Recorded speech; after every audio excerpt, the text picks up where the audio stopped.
أهلا.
خلاص خلصتوا التسجيل؟ خلاص طيب شكرا.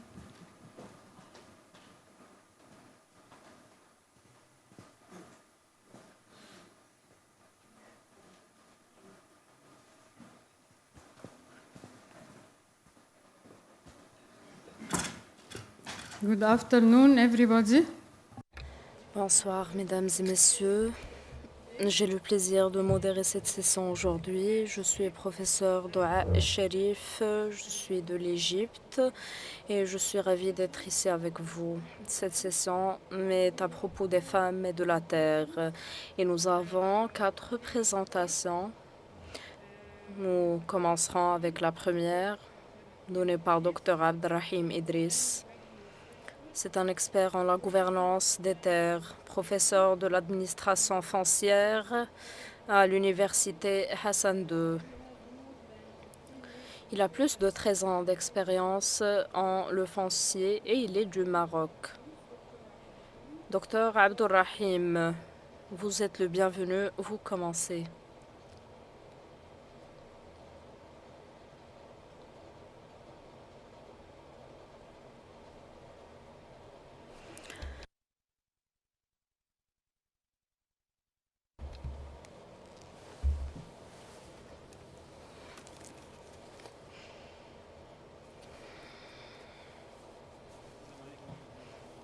Bonjour mesdames et messieurs, paix soit sur vous.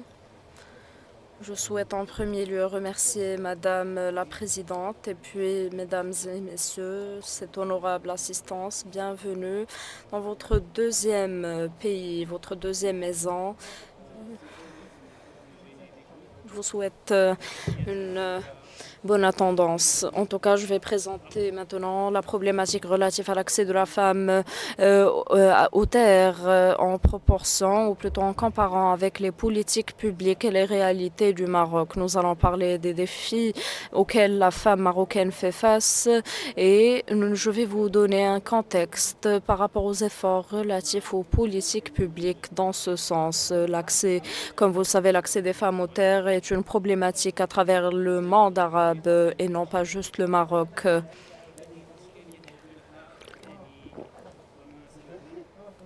Cette problématique a plusieurs causes. Il y a des causes politiques, institutionnelles, sociales, culturelles, etc., qui permettent, ou plutôt qui entravent les femmes à accéder aux terres. Il y a une réalité politique à ne pas négliger et bien évidemment tout ceci prend lieu dans un contexte de transition culturelle, écologique, économique, etc. Et le Maroc n'est pas sain et sauf de ces transitions.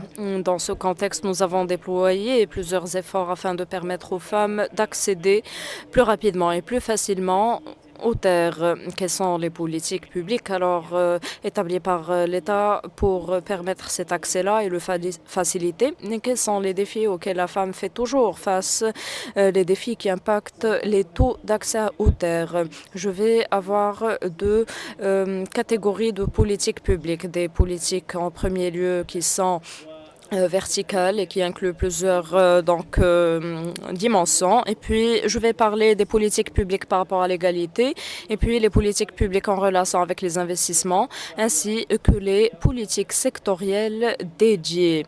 Et là, je vais mentionner les zones rurales, l'agriculture et l'habitat. Et donc, la première politique est relative à l'égalité et au plaidoyer pour les droits des femmes. Bien évidemment, préserver la dignité des femmes est essentiel ici. C'est l'objectif principal. Nous pouvons mentionner la protection et la lutte plutôt contre la violence.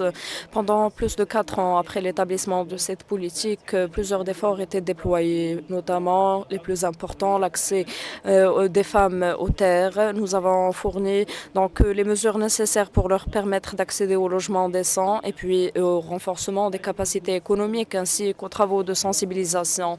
Ces efforts ont, sur ces dernières années, permis aux femmes d'accéder au logement. Nous avions un pourcentage de 15,7% et maintenant nous avons atteint, ou plutôt en 2016, nous avons atteint 18,7%. Alors ces différents programmes, on peut avoir une petite contribution pour augmenter ce taux.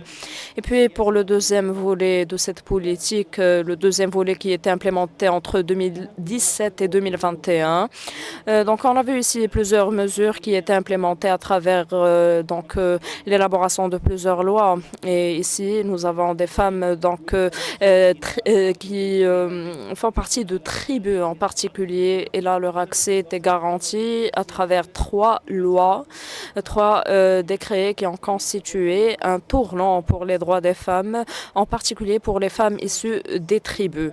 Et puis, pour la catégorie 3 de ces travaux, nous avons parlé des travaux déployés entre 2023 jusqu'aux horizons de 2026 pour permettre aux femmes d'accéder à plusieurs droits, notamment l'accès au marché de travail et à l'entrepreneuriat. L'une des plus importantes mesures est l'accès au logement à travers l'aide financière, une subvention dédiée aux femmes pour leur permettre d'accéder au logement. Ici, la subvention directe de 7 000 jusqu'à 10 000 dollars par femme a été injectée pour ces fins-là et nous allons investiguer les résultats vers la fin de cette présentation. Et puis, donc, une politique horizontale ou plutôt horizontale maintenant par rapport à l'investissement, une politique d'investissement qui encourage la femme entrepreneur et qui lui permet de recevoir les investissements nécessaires et d'accéder aux terres. Et donc l'accès aux terres n'est pas juste relatif au logement, mais aussi à l'investissement et à la gestion de projets qui auront un certain revenu et garantiront ainsi son indépendance financière et sa dignité. Voyez-vous, plusieurs programmes nationaux qui ont été développés à l'échelle nationale à travers la création d'une formulation économique pour un statut économique plutôt, le statut d'entrepreneur qui facilite bien de procédures démocratiques et permet aux femmes bureaucratiques et permet aux femmes d'établir des entreprises pour les femmes et ceci fait qu'elles sont capables d'accompagner plusieurs changements. Malheureusement, même avec tous ces efforts, le niveau ou le taux des femmes qui accèdent à l'entrepreneuriat est assez faible à cause de plusieurs facteurs sociaux, etc. 16% des femmes seulement sont auto-entrepreneurs et 2,6% sont entrepreneurs dans le domaine de l'immobilier et des terres, le foncier en général. Et puis, pour encourager les femmes à avoir plus d'investissements, ici, nous parlons donc d'investissements qui promeuvent l'accès au travail. Il y a notamment les faibles taux d'imposition ainsi que le soutien porté aux femmes et leurs projets grâce à des subventions présentées à hauteur de 40% du volume total de l'investissement. Ce sont des projets qui ont permis de booster les femmes et leur travail et voilà, les résultats sont assez mitigés. Nous parlons également à l'accès à l'immobilier ou au foncier industriel afin de créer des entreprises. Et là, pour ce faire, nous avons établi plusieurs mesures procédurales et législatives pour réduire les délais, notamment des délais pour louer les terres en question. Il y a ici une facilitation de procédure et une accélération du processus. Ceci est assez général. Il est vrai que cette mesure n'est pas dédiée aux femmes seulement, mais cela contribue en un sens à leur accès aux terres pour location et autres, et ceci s'inscrit dans le cadre de l'accès à l'investissement et autres. Voilà les politiques sectorielles maintenant qui touchent à l'accès aux femmes, à l'accès des terres, aux terres.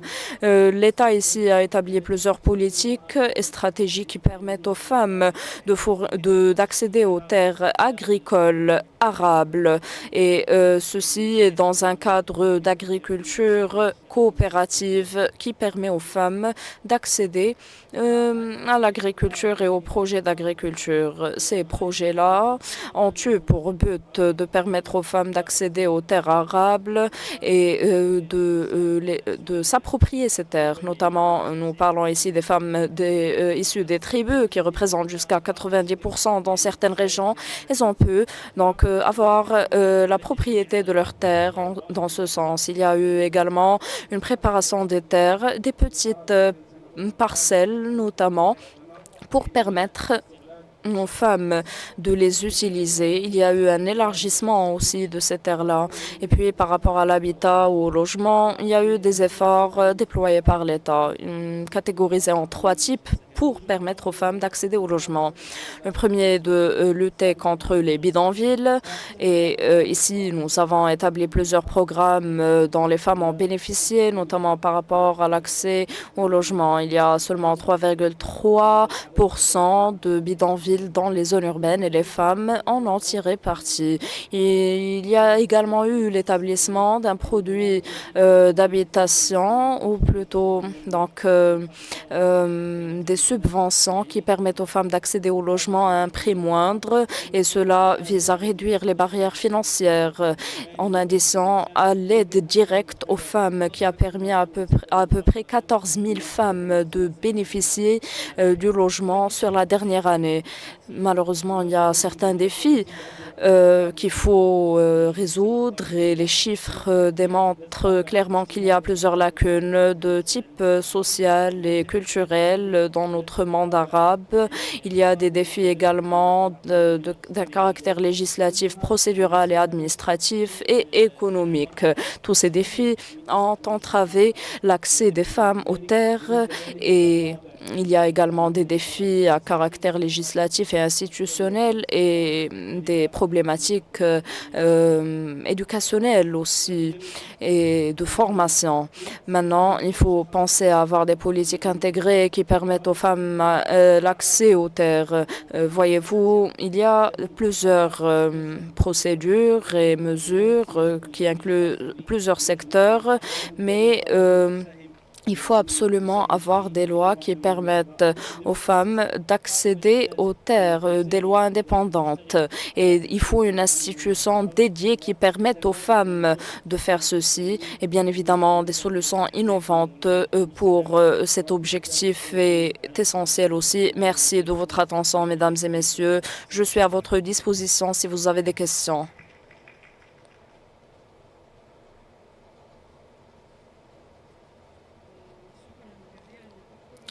Merci, docteur, d'avoir respecté le temps qui vous est alloué. S'il y a des questions, nous allons donc les garder pour la fin des 4 présentations. Et si vous avez des questions, veuillez les préparer maintenant. Nous allons y répondre vers la fin du panel.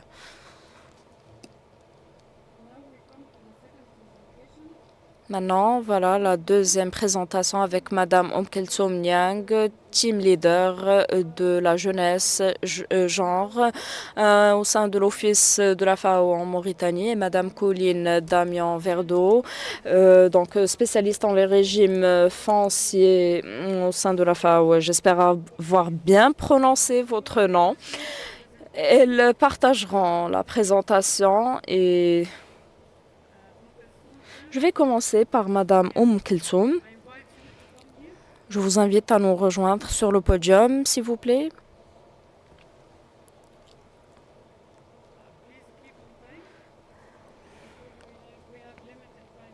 Nous avons un temps limité dédié pour chaque présentation, donc veuillez rester brève.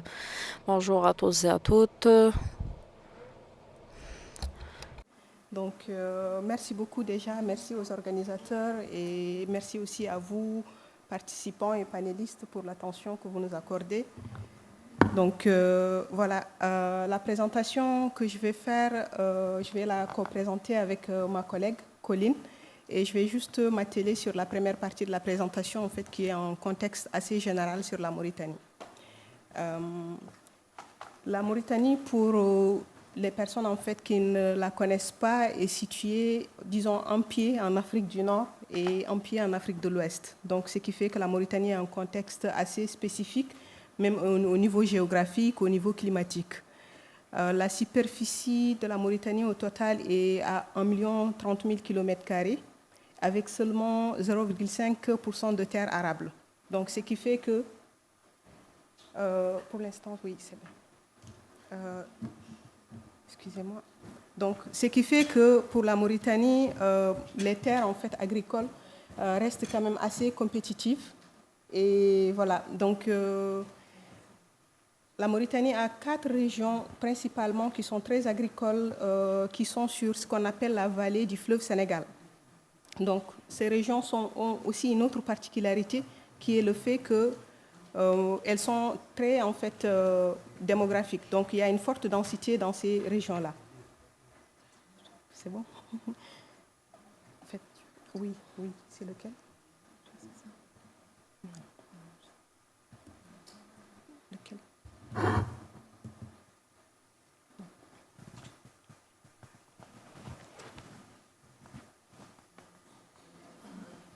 Okay, this one.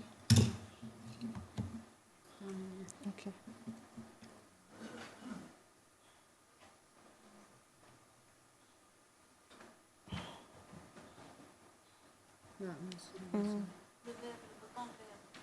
Ok, dis le vert. Ok.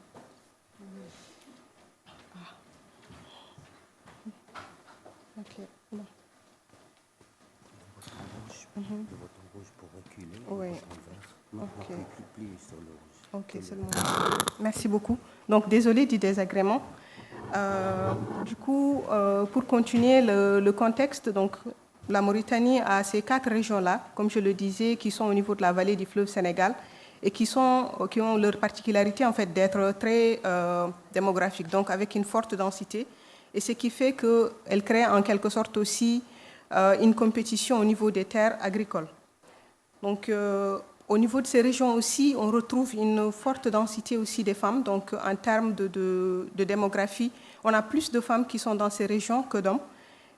Néanmoins, il y a quand même un gap, en fait, au niveau de l'accès aux terres entre les hommes et les femmes. Le cadre juridique en Mauritanie n'interdit pas l'accès aux terres pour les femmes. Donc, l'accès aux terres pour les femmes, en fait, au niveau des cadres juridiques est là. Le droit, en fait, là... Désolée. En fait, j'ai juste l'impression... Oui, donc c'est bon. Au niveau, en fait, du cadre juridique mauritanien, les femmes ont accès à la terre. Donc, la terre appartient à la nation. Et que ce soit les hommes, que ce soit les femmes, tout le monde peut avoir, en fait, accès à la terre. Maintenant, au niveau des modalités de transmission des terres, c'est là où il y a une différence. Au niveau juridique, l'accès est couvert. Au niveau social, là, il y a une différence parce que autant le cadre juridique le permet, mais autant, en fait, la transmission se fait plus par culture, par tradition. Donc, les chiffres le montrent. L'étude qu'on présente, en fait, ou les données qu'on présente sont issues d'une étude qui est assez ancienne quand même. Elle date de 2015, mais c'est quasiment la seule qui existe en Mauritanie qui a des données comme ça, où on a en fait la répartition en termes de titres fonciers ou de permis d'occuper au niveau du milieu urbain, au niveau du milieu rural, pour les femmes et pour les hommes. Et comme l'indiquent les chiffres, on voit que les femmes ont très peu accès au foncier en Mauritanie. Il y a plusieurs contraintes qui expliquent cette situation. Comme je l'ai déjà dit, il y a le volet transmission des terres qui se fait plus par héritage social. Donc, c'est plus par la tradition que les femmes accèdent à la terre, mais ça arrive exceptionnellement. Donc, la transmission se fait automatiquement pour les hommes. Et il y a aussi d'autres types en fait, d'entraves, comme par exemple au niveau institutionnel. Beaucoup de femmes dans le milieu rural n'ont pas un niveau d'éducation assez élevé, donc ce qui fait que parfois les procédures peuvent être lourdes, donc elles peuvent ne pas comprendre en fait le processus qu'il faut prendre pour arriver à accéder aux terres et surtout de manière permanente. Et ce qui explique aussi le niveau de connaissance du cadre juridique. Maintenant, il y a la stratégie nationale d'institutionnalisation du genre en Mauritanie qui rajoute d'autres types d'entraves, par exemple l'assise financière. Il se peut que la plupart, c'est même le cas, la plupart des femmes n'ont pas les moyens ou les ressources pour s'acheter les terres, liées aussi au fait qu'elles n'ont pas fait beaucoup d'études et autres, et le statut familial, le niveau d'éducation, comme je le disais. Donc, cette situation fait que quand on regarde les études, que ce soit des études académiques, que ce soit en fait des études scientifiques, on retrouve quasiment les mêmes recommandations. Donc on retrouve la recommandation de réviser les textes parce que le cadre juridique est là, mais le problème est que dans ces cadres juridiques-là, autant le cadre juridique ne dit pas qu'il est interdit à la femme d'accéder à la terre, mais autant il n'y a pas de système de quotas, il n'y a pas d'article qui soit clair qui dit que voilà, la discrimination en fait devrait être interdite. Okay. Donc dans ce cas, ce cadre juridique-là mérite un peu d'être revu. La deuxième recommandation qui est assez commune à la plupart des études consiste à renforcer les capacités des femmes parce que, comme je le disais, il y a l'entrave technique qui fait qu'elles n'ont pas parfois les connaissances qu'il faut, elles n'ont pas parfois accès à l'information. Donc, il y a ce besoin-là de renforcer leurs capacités. La troisième recommandation qui est aussi assez commune, c'est d'encourager les acteurs locaux, les imams, les chefs de village, les chefs de tribu à s'approprier de ce plaidoyer-là. Ce qui fait qu'il est important dans ces contextes spécifiques d'engager en fait tout ce qui est cadre de dialogue inclusif du même type en fait que les plateformes multi-acteurs dont ma collègue Colline va parler. Merci beaucoup.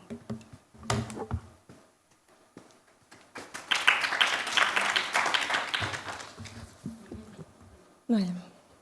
Je vais essayer de faire vite, merci. Merci beaucoup Oumou pour la présentation, merci à tous de votre présence.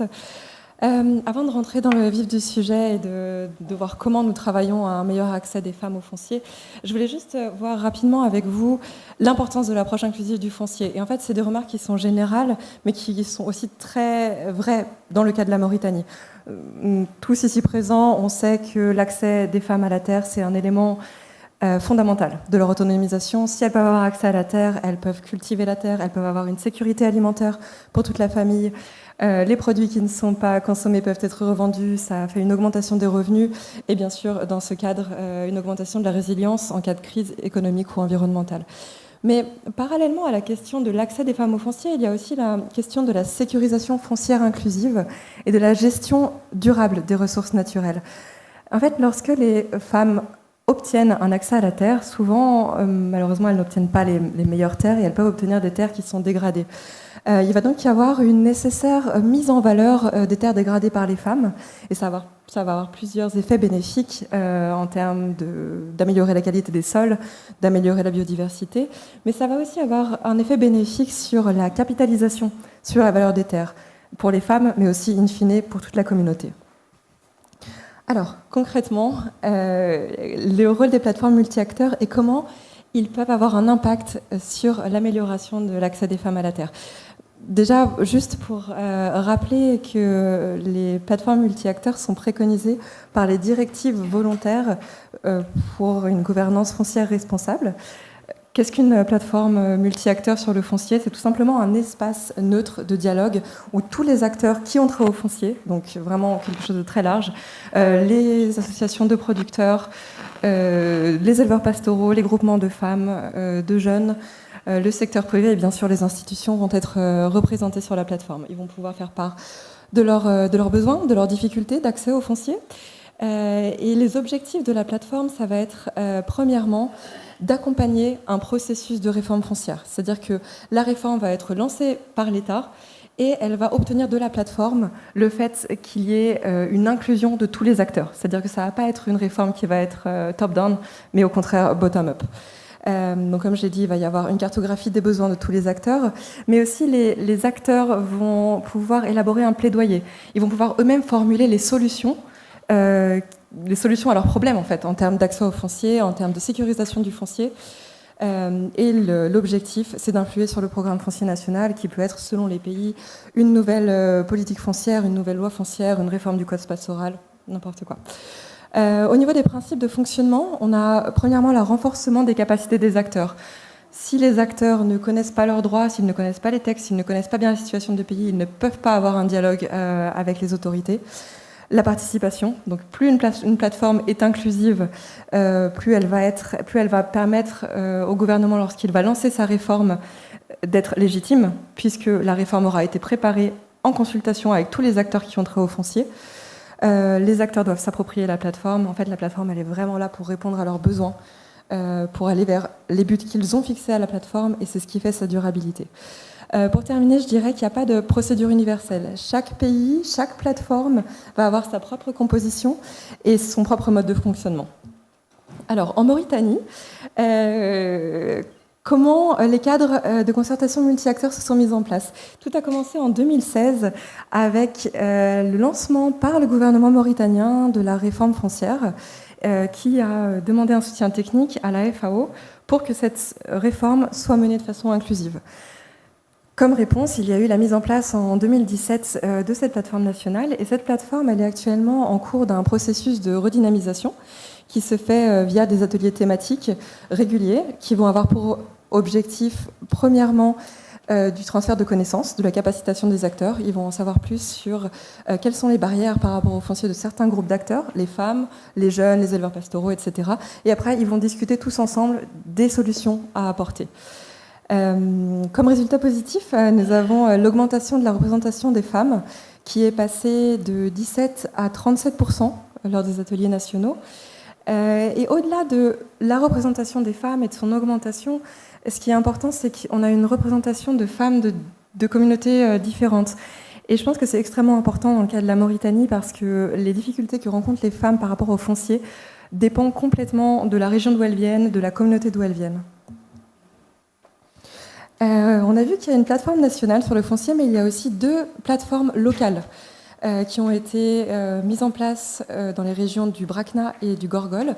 Comme résultat, on a eu une implication des femmes et des jeunes et une consultation lorsqu'il y a des décisions sur le foncier à prendre dans les communautés. Donc les femmes et les jeunes sont consultés, sont associés à ces décisions.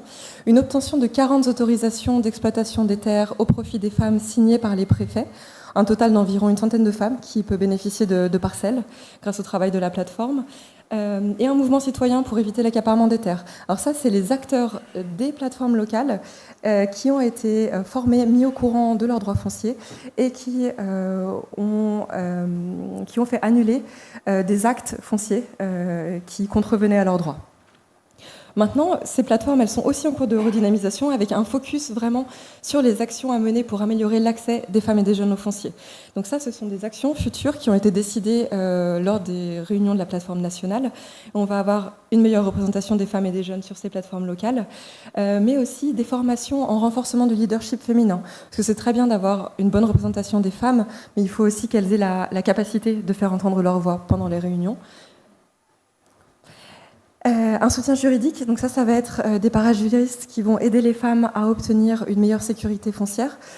par des titres de propriété, par des exploitations, par des autorisations d'exploitation, pardon, et aussi une inclusion des jeunes et des femmes dans le développement durable. Donc c'est ce dont je parlais. Comme il s'agit en général de terres dégradées, on va permettre aux jeunes et aux femmes d'avoir des formations sur comment restaurer les terres et les cultiver de façon durable. Très rapidement, c'était pour vous montrer le fonctionnement coordonné entre les différents niveaux, national et local. Et en fait, le but ici, c'est d'avoir un dialogue multiniveau pour que vraiment tous les acteurs du foncier puissent être pris en compte dans la réforme.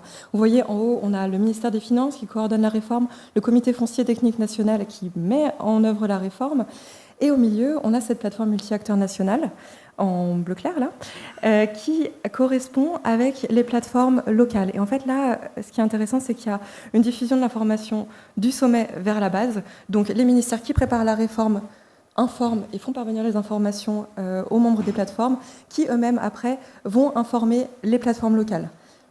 A contrario, on a l'information qui circule de la base jusqu'au sommet, et en fait on peut avoir comme ça les besoins des personnes sur le terrain, des acteurs du foncier sur le terrain, qui reviennent aux institutions qui peuvent en prendre compte pour la réforme. Pour terminer, juste un petit panorama des améliorations qui ont été apportées par les plateformes multi-acteurs dans les pays de la région. Soutenues par la FAO. On a eu au Niger l'intégration des droits des femmes dans les priorités nationales. Elles ont créé un réseau de femmes nationales sur le foncier. Elles ont obtenu, grâce au plaidoyer de la plateforme, que soit intégrée dans la nouvelle politique foncière une obligation de cession de 35% des terres aménagées de l'État, enfin par l'État, aux femmes et aux jeunes, et également des ateliers de sensibilisation pour encourager les époux à établir des actes fonciers conjoints. Et en cas de cession définitive, qu'il y ait l'accord des deux époux qui soit requis, ce qui donne bien sûr une plus grande sécurité aux femmes qu'il arrive une séparation ou la perte d'un conjoint. Au Mali, grâce à la plateforme locale de Caille, il y a eu l'application sur la région de Caille de la loi foncière agricole qui prévoit que 15% des terres agricoles sont allouées aux femmes et aux jeunes. Au Sénégal, il y a eu 5 plateformes locales qui ont été mises en place. Et sur ces plateformes locales, les femmes ont été aidées par des parajuristes à obtenir des titres de propriété. Mais comme il s'agissait de terres dégradées, elles ont aussi reçu des formations aux pratiques agroécologiques pour restaurer les terres. Et elles ont constitué un groupe de femmes championnes du foncier, c'est-à-dire qu'en fait, elles ont enseigné après à leur tour à d'autres femmes à comment obtenir des titres fonciers et comment restaurer les terres. Merci beaucoup.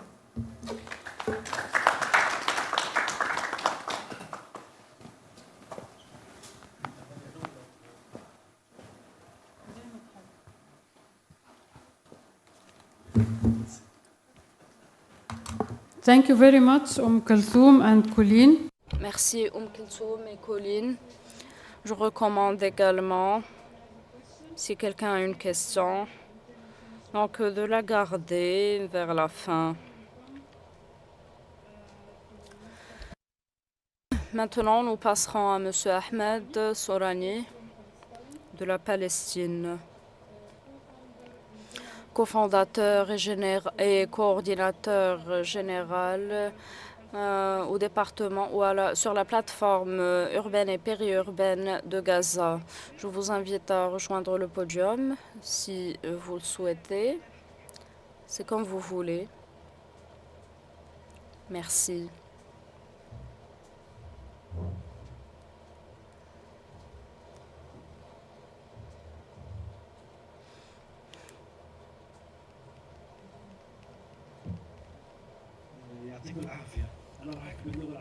Merci, je vais parler en arabe. C'est une opportunité en or pour voir la réalité urbaine de Gaza et le rôle des femmes par rapport à l'agriculture urbaine, l'agriculture familiale aussi, et comment ce type d'agriculture a joué un rôle important maintenant lors de cette guerre. 95% de l'agriculture à Gaza est une agriculture familiale, urbaine et périurbaine, c'est-à-dire à l'intérieur des villes et à l'extérieur. Et l'une des leçons les plus importantes que nous avons tirées maintenant dans cette conjoncture est que l'agriculture urbaine à Gaza a joué un rôle essentiel dans la valorisation de la sécurité alimentaire locale, même si donc la portée est assez restreinte, mais tenant compte du contexte, cela a beaucoup aidé. La femme également a toujours joué un rôle essentiel dans les diverses pratiques agricoles, qu'elles soient très petites ou petites. Et 95% des activités agricoles à Gaza et des propriétés agricoles ont une moyenne de 3 de l'homme. Et ce qui est fait de manière générale est fait à très petite échelle et est mené par les femmes dans la majeure partie du temps. Si elles n'étaient pas menées par les femmes, alors les femmes étaient des membres qui participent d'une manière assez importante.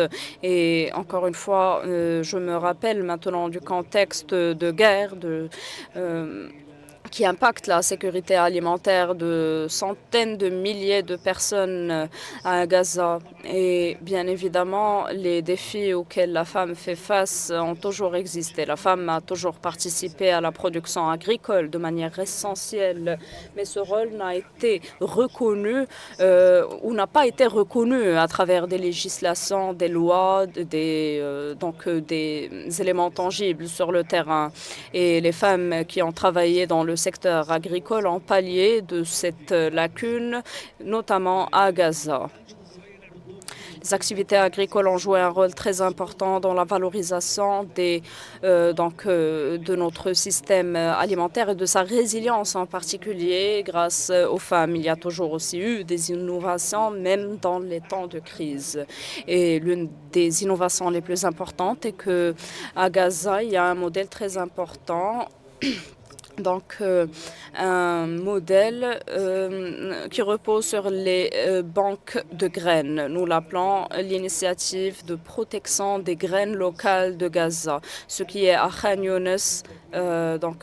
C'était détruit, malheureusement, c'était à Khan Younes et la famille qui était responsable de cette initiative avait pu sauver une partie importante de ces graines qui ont été replantées et préservées, même en temps que de guerre jusqu'à aujourd'hui.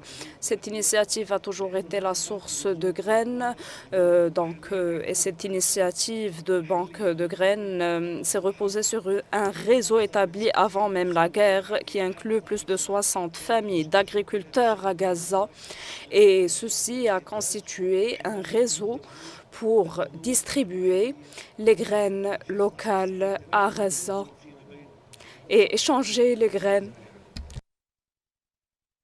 entre les familles. Et puis, les initiatives locales ont également fait que, dans ce contexte de guerre,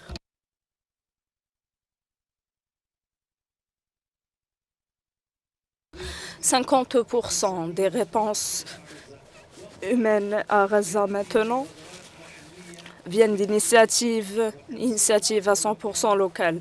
Le reste des 50% a été fait à travers différentes organisations humanitaires à Gaza. Ceci n'est pas mentionné dans plusieurs rapports internationaux, mais la réalité est que l'aide humanitaire ne pouvait pas rentrer à Gaza pendant des mois et des mois après le début de la guerre.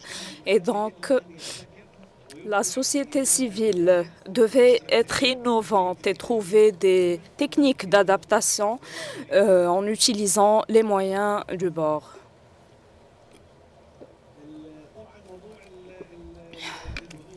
Puis, j'ai mentionné les graines et l'initiative locale qui existe toujours. Et il y a également les techniques qui permettent d'avoir des pépinières et l'utilisation aussi des eaux de pluie qui comptaient sur l'utilisation de panneaux solaires. Donc, ces puits étaient les sources d'eau principales pour les familles à Gaza et ont permis de préserver l'agriculture. Et puis, l'agriculture dans les maisons, donc sur les toits des maisons, des petits jardins à la maison. Donc, ceux-ci ont représenté Une bonne partie de l'agriculture aussi, 10 jusqu'à 20% des maisons à Gaza avaient ces petits jardins qui constituaient une source de sécurité alimentaire dans les temps de crise et en dehors des crises aussi. Et dans le contexte de cette guerre et de ce génocide, nous avons donc bénéficier de certains aliments grâce à ces petits jardins et plusieurs familles déplacées ont même pu continuer ces pratiques agricoles à l'intérieur de Gaza, au sud notamment et au sud-ouest. Parmi les initiatives les plus importantes, il y a une initiative en collaboration avec une autre institution locale, notamment avec une institution qui inclut plus de 400 ou 500 femmes membres de ce forum. Donc, c'était un forum de commerce coopératif et solidaire mené par des femmes qui se rassemblaient afin d'acheter ce qui était disponible, de vendre ce qui est disponible. Et là, c'était saisonnier. Il y avait des saisons pour les olives, il y avait des saisons pour des agrumes et d'autres pour les dattes. Et ces produits frais étaient mis à la disposition des familles dans les centres de déplacement ou dans les différents centres créés. Juste quelques minutes. Je ne vais pas parler de tous les obstacles et des défis parce que vous êtes probablement familier avec ces derniers, mais pour l'agroécologie urbaine, c'est un aspect essentiel et c'est même la colonne vertébrale de notre culture agricole locale. Et cela vient avec des stratégies développées par la société civile à travers plusieurs volets.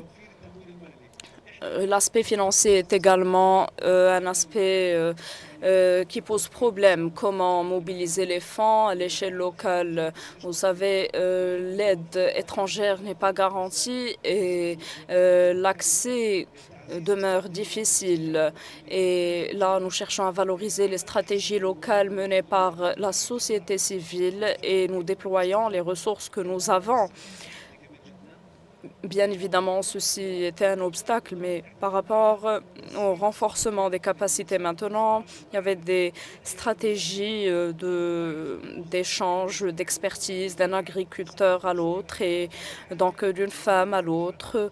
Nous étions à l'encontre des formations traditionnelles dans ce sens-là, par contre. Il y a également l'équité et l'équité par rapport aux initiatives et aux politiques plutôt.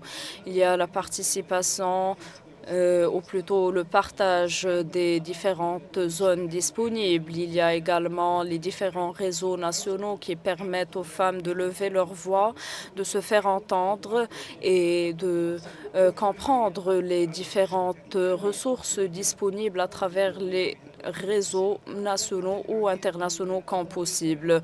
Plusieurs histoires à succès ont été partagées à l'échelle nationale et internationale et là, nous pourrons donc y penser comme étant l'une des manières qui promeuvent la collaboration pour une agriculture familiale. Voilà. J'espère que nous allons pouvoir penser à plus de techniques et que nous allons partager plus d'informations dans ce sens. Un dernier point avant de conclure, nous parlons de la réhabilitation, de la reconstruction de Gaza. Et il y a toujours un point sensible ici, la relation entre le développement souverain que nous promouvons, bien évidemment avec les composantes palestiniennes, qu'elles soient des institutions ou des gouvernements, etc. Mais cette relation entre le développement souverain et l'aide humanitaire en addition à la paix civile, locale, et là c'est un triangle, une relation triangulaire entre ces différents aspects afin d'avoir un impact positif au final. شكرا جزيلا أستاذ أحمد. Merci beaucoup, professeur Ahmed. Nous allons passer maintenant à la 4e présentation, la dernière également. Nous avons 2 présentants ici, docteurs, 2 chercheurs, mais seulement l'un des 2 présentera. Docteur Fatma Aribi, doctorante en l'économie rurale et en le développement, professeur à l'Institut de Médine à Tunis. Notre chercheuse, Dr Inès Gharbi, chercheuse en économique et en développement durable à l'Institut national de recherche agronomique de la Tunisie. Maintenant, j'invite Dr Inès pour qu'elle présente. Vous avez 10 minutes, professeur. En français, notre présentation d'aujourd'hui va se concentrer sur l'accès des femmes à la terre agricole en Tunisie. Si on commence par le contexte international, les femmes rurales jouent aujourd'hui un rôle central dans la production agricole et surtout dans la gestion des ressources naturelles telles que les ressources hydriques, les ressources forestières et la terre, des pays spécifiquement en développement. Donc, selon les dernières statistiques publiées par la FAO, les femmes représentent à peu près 40% de la population agricole dans ces pays en développement. Ces femmes pratiquent essentiellement une agriculture de subsistance, c'est-à-dire une agriculture vivrière. Elles travaillent aussi dans les exploitations familiales, mais parfois sans être rémunérées, ou gèrent dans certaines situations des petites exploitations agricoles avec des superficies qui ne dépassent pas généralement 3 hectares. Malheureusement, ces femmes rurales font face à de nombreux défis socio-économiques et politiques dans l'accès à la terre et aux ressources naturelles associées telles que les ressources hydriques ou bien les ressources forestières. Notons qu'à l'échelle mondiale, seuls 20% des terres agricoles sont détenues par des femmes. En Tunisie, 24% de la population active travaille actuellement dans le secteur agricole. En Tunisie, les femmes rurales constituent la moitié de la population rurale selon les dernières statistiques publiées. Elles sont considérées comme une force active et donc elles contribuent au revenu familial. Ces femmes rurales représentent à peu près 40% des travailleurs agricoles. En Tunisie, bien que des progrès ont été réalisés depuis l'indépendance en 1956, les femmes demeurent souvent exclues de l'économie marchande et leurs droits et contributions ont été largement ignorées. Par exemple, les femmes rurales sont les plus touchées par la pauvreté. Seuls 19% des femmes ont leur propre source de revenus contre 60% des hommes. Dans le secteur agricole et spécifiquement la gestion des terres, ces femmes ont plusieurs rôles qui se résument dans les points suivants. Tout d'abord, elles participent à la production, la récolte, l'irrigation, le soin du bétail, mais leurs contributions ne sont pas toujours valorisées ni reconnues, malheureusement, dans les statistiques agricoles officielles. Donc, ces femmes travaillent d'une manière informelle et non reconnue. Aussi, certaines femmes se spécialisent dans la production des semences et de plants, particulièrement pour les cultures vivrières et pour les plantes aromatiques et médicinales qui sont généralement vendues aux agriculteurs locaux, les voisins, ou bien dans les pépinières locales. On trouve aussi actuellement des coopératives agricoles féminines qui sont connues en Tunisie sous le nom des sociétés mutuelles de services agricoles, les SMSA, et qui sont considérées comme un moyen pour se regrouper et mutualiser les ressources communes, quelles que soient des ressources financières, des ressources matérielles ou même des ressources naturelles, telles que la terre, afin d'accéder au financement et au marché. Ces coopératives se concentrent sur la production, mais aussi la transformation des produits agricoles, tels que l'huile d'olive, les conserves, les produits laitiers, et peuvent inclure dans certaines conditions des initiatives artisanales telles que le tissage.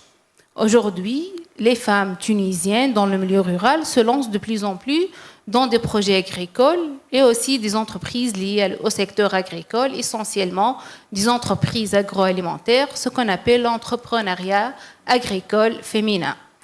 Malheureusement, ces initiatives sont toujours freinées par des difficultés d'accès au crédit bancaire, à la formation et surtout à la terre agricole. Depuis son indépendance, comme je viens de le mentionner en 1956, la Tunisie a bien investi dans la législation. Donc, on a plusieurs lois et législations dans les droits fonciers, dans le code du statut personnel, dans les droits et les devoirs, mais malheureusement, ces droits ne sont pas toujours respectés.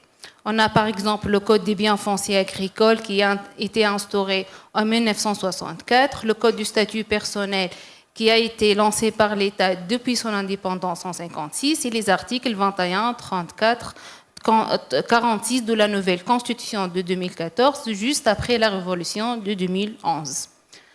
Cependant, et malgré toute cette législation et toutes ces lois et tout, donc les conditions du travail demeurent aujourd'hui très précaires pour la femme rurale.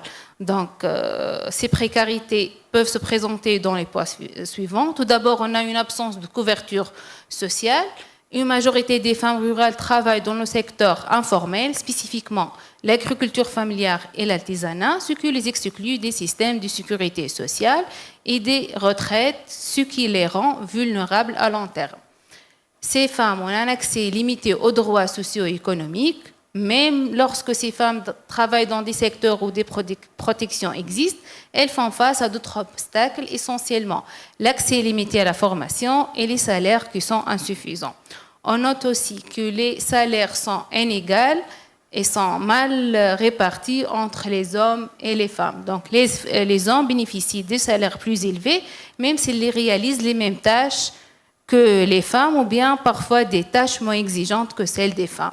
Et enfin, la suractivité. Donc, la femme rurale est confrontée à une double journée de travail. Elle est responsable à la fois des activités agricoles, mais aussi des activités domestiques à la maison. Donc, cette figure présente les dernières statistiques nationales en termes de nature de l'emploi des femmes rurales en Tunisie. Donc, on note que 61% des femmes rurales travaillent aujourd'hui comme des ouvrières occasionnelles dans un cadre informel. Ok. Donc, si je vais mettre l'accent sur l'accès des femmes à la terre agricole en Tunisie, donc les femmes sont défavorisées, la propriété foncière est quasi exclusivement masculine, surtout dans le monde rural. En Tunisie, seuls 5% des terres agricoles sont possédées par les femmes, qui interviennent plus comme des employés agricoles non rémunérés, considérés comme des aides familiales, c'est-à-dire main-d'œuvre familiale. Aussi, selon les statistiques nationales, seuls 25% des chefs d'exploitation sont des femmes. Autrement, soit un chef d'exploitation sur 4 est une femme. Bien que ce chiffre ait augmenté, pendant les années 70, 8% des chefs d'exploitation sont des femmes. Il reste très marginal en comparaison avec la contribution des femmes dans le secteur agricole. Comme je viens de le mentionner, 40% de la main-d'œuvre agricole est féminine aujourd'hui. Donc, pour la même période, seuls 29% des entreprises agricoles sont exploitées par des femmes. Cette limite dans l'accès aux ressources foncières est liée à plusieurs obstacles. On note essentiellement les normes culturelles. Donc, les femmes sont souvent exclues de la gestion des terres en raison des normes culturelles qui les désignent comme moins aptes à les gérer. Donc, les terres et les décisions sont souvent prises par les hommes, soit leur père, leur époux ou bien leur frère. Donc, les questions de l'héritage, aussi l'absence du titre de propriété. Dans de nombreuses zones rurales, les femmes ne possèdent pas de titre de propriété. On a aussi la concentration foncière dans les mains des propriétaires qui ont l'argent. Aussi, la sensibilisation aux droits fonciers, bien que le droit des femmes à la terre soit reconnu, peu de femmes rurales connaissent réellement leurs droits dans l'accès à la terre.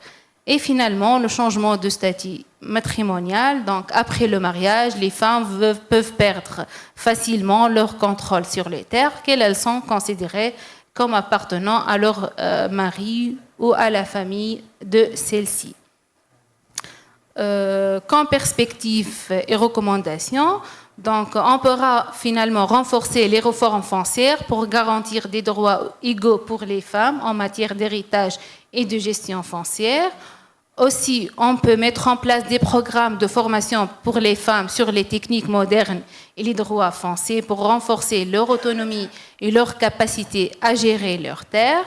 Aussi, on peut faciliter l'accès des femmes rurales aux prêts agricoles et aux subventions en créant des mécanismes de financement adaptés aux réalités économiques des femmes et finalement la sensibilisation et la participation aux décisions telles que la participation à la création des coopératives féminines afin de garantir que leurs besoins et leurs priorités soient pris en compte dans les politiques publiques.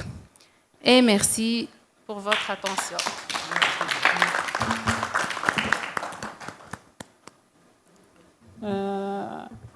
Thank you very much. Merci beaucoup.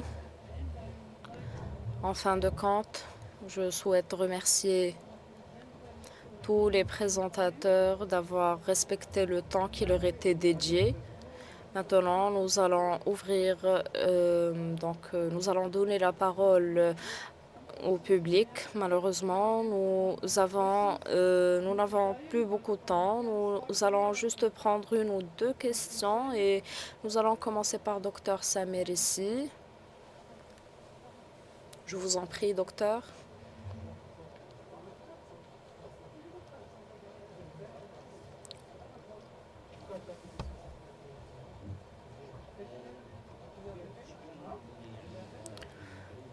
Merci. I have two questions.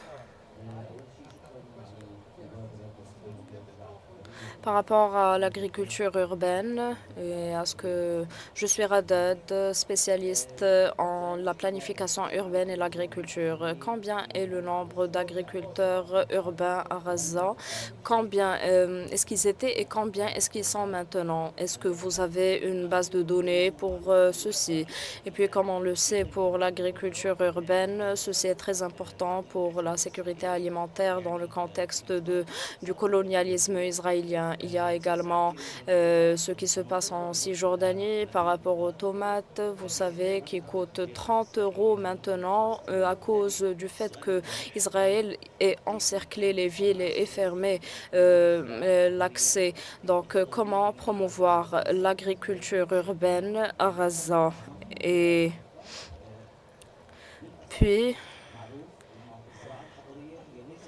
l'agriculture urbaine n'est pas nouvelle. En théorie, il y a la planification urbaine, mais les décideurs dans notre monde ne reconnaissent même pas l'agriculture urbaine dans leur planification. Et donc, comment peut-on intégrer ce sujet-là pour résoudre les problèmes?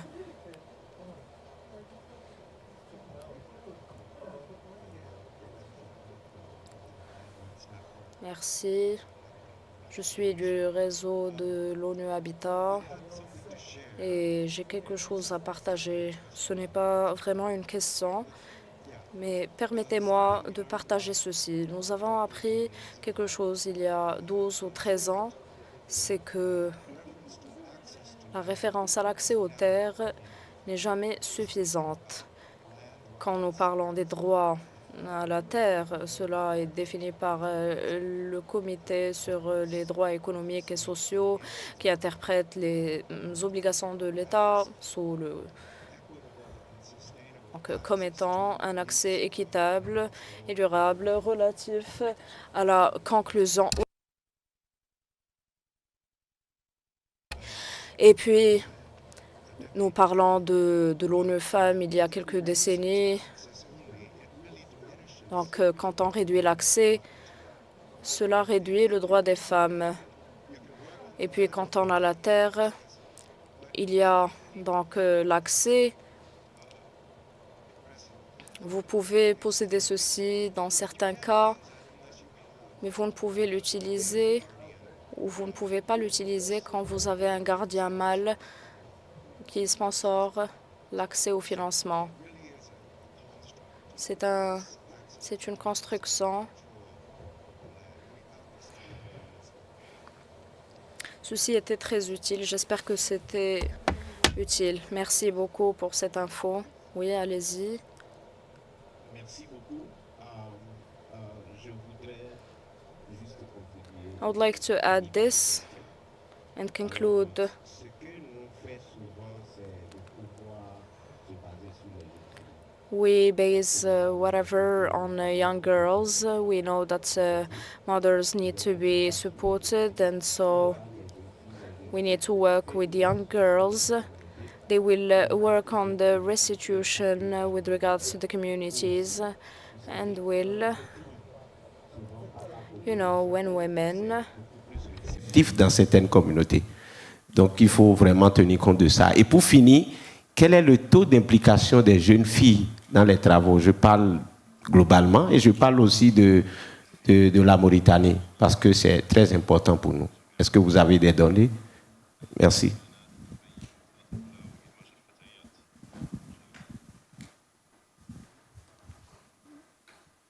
Okay, yes, now we have two questions, one for Gaza and one for Mauritania.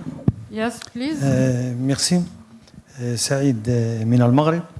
عندي سؤال حول الإحصائيات المتعلقة ب J'ai des questions par rapport aux statistiques relatives à la propriété des terres agricoles, soit au Maroc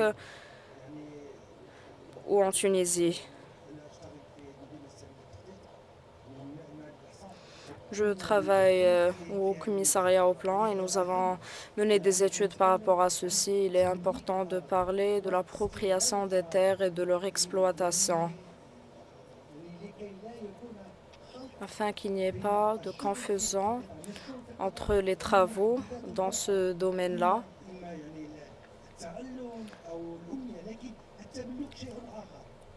L'appropriation est une affaire qui est toujours différente.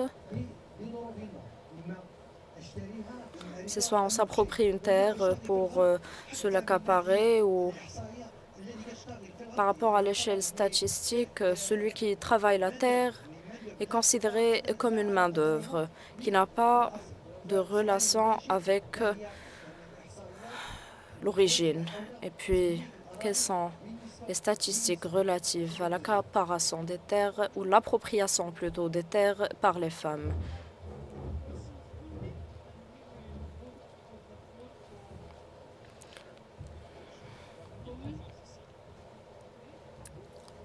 J'ai un petit ajout et non pas une question.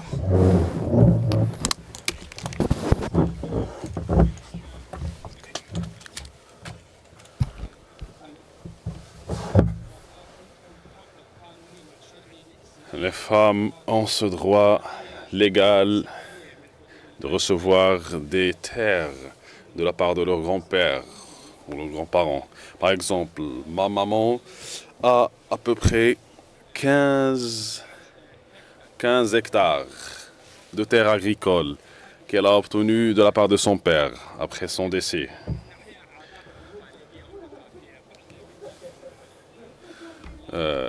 Parfois, les hommes, beaucoup de fois, les hommes n'ont rien à faire des lois et ne transmettent pas leur propriété aux femmes. Je pense que ceci se produit dans plusieurs pays et il y a des parties en Égypte dans lesquelles ceci se produit.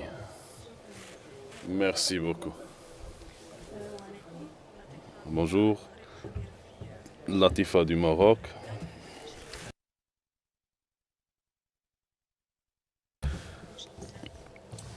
Concernant le sujet d'accès des femmes au foncier, ma question pour les panélistes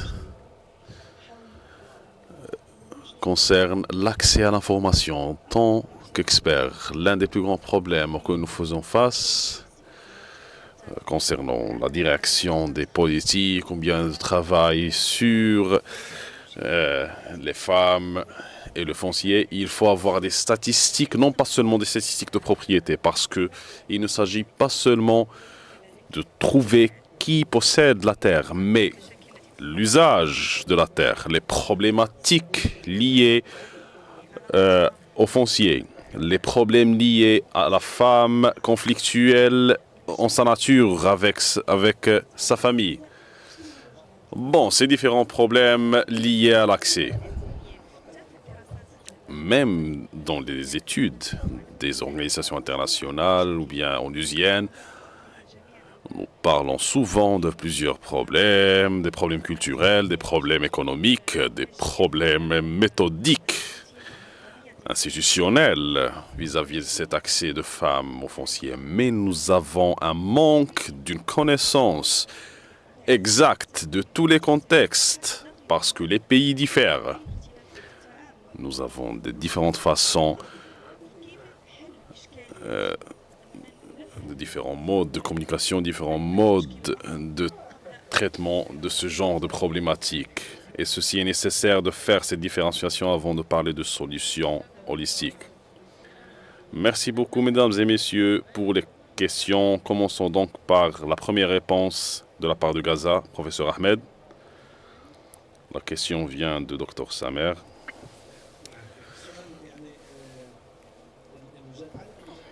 Le nombre des agriculteurs en Gaza n'excède pas les 26 000, parmi lesquels 3 700 de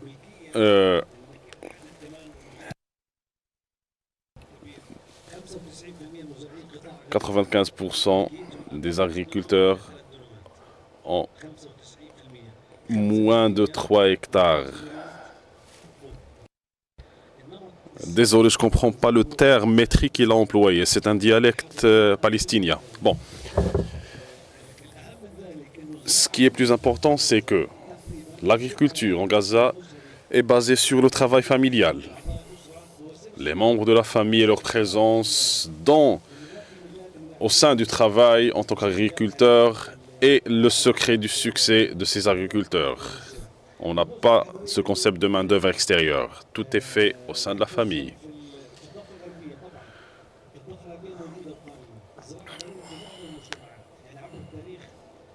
L'agriculture urbaine a été toujours présente à travers les plusieurs décennies, surtout quand on parle du contexte palestinien, dans lequel les villes sont sujets de siège. Le temps de crise a généré ce genre d'agriculture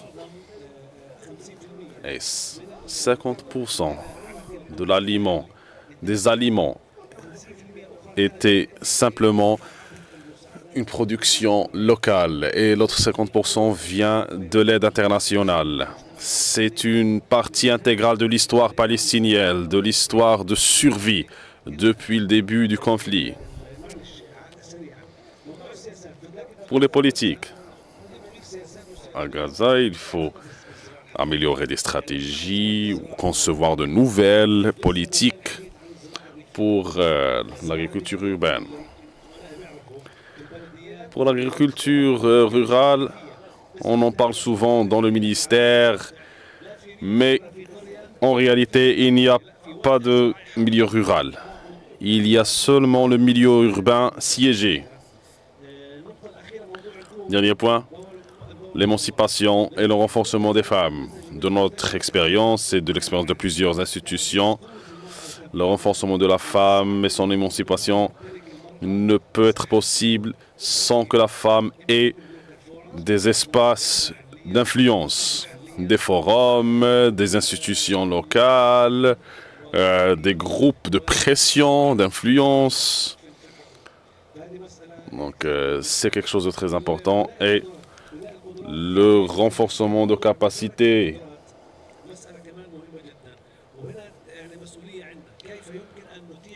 Nous avons cette responsabilité. Comment on pourrait offrir à ces femmes plus d'espace pour le renforcement de capacités, de partage de connaissances et de pratiques. Maintenant, venons vers la question pour la Mauritanie.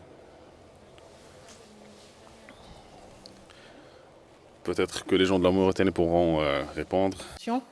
Et vous avez parfaitement raison quand vous parliez en fait de l'implication des jeunes filles auprès de leur maman qui peut changer vraiment la dynamique. Il se trouve que c'est une approche qu'on a souvent testée dans notre contexte en termes de numérique, de digitalisation et même en termes d'alphabétisation. On a vu parfois que dans certaines formations, quand les jeunes filles accompagnaient leur maman, il y avait cette facilité-là de transfert de connaissances, donc c'est très pertinent. Néanmoins, en termes de données factuelles, comme l'a dit l'intervenante qui est à ma gauche, même dans nos contextes, parfois, on manque de données. Donc, la seule étude qui est disponible, qui désagrège les données en termes d'accès au titre foncier, permis d'occupation, c'est une étude qui date de 2015. Donc, c'est pour vous dire que même pour les femmes, les données ne sont pas actualisées, encore moins pour les jeunes filles. Je repasse la parole à ma collègue pour continuer sur l'implication des jeunes filles au niveau des plateformes.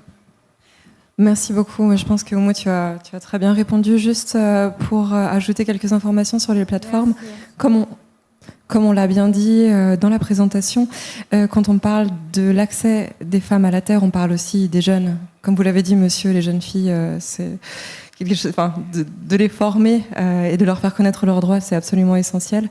Nous, au niveau de la plateforme nationale, on a entre 25 et 30% de représentation des jeunes. Je ne pourrais pas vous dire les données désagrégées de jeunes femmes exactement, mais voilà, c'est entre 25 et 30% de représentation de jeunes. Merci.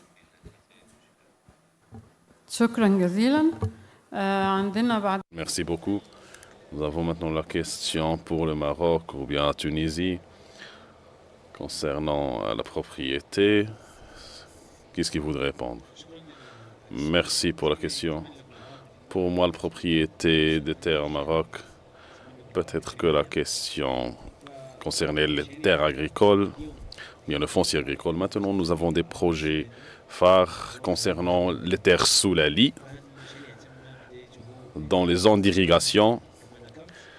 Donc, nous avons eu plusieurs lois qui ont permis à la femme sous la lie d'accéder légalement à son droit de propriété. Et puis, nous avons eu des projets pour renforcer son droit de propriété en réalité.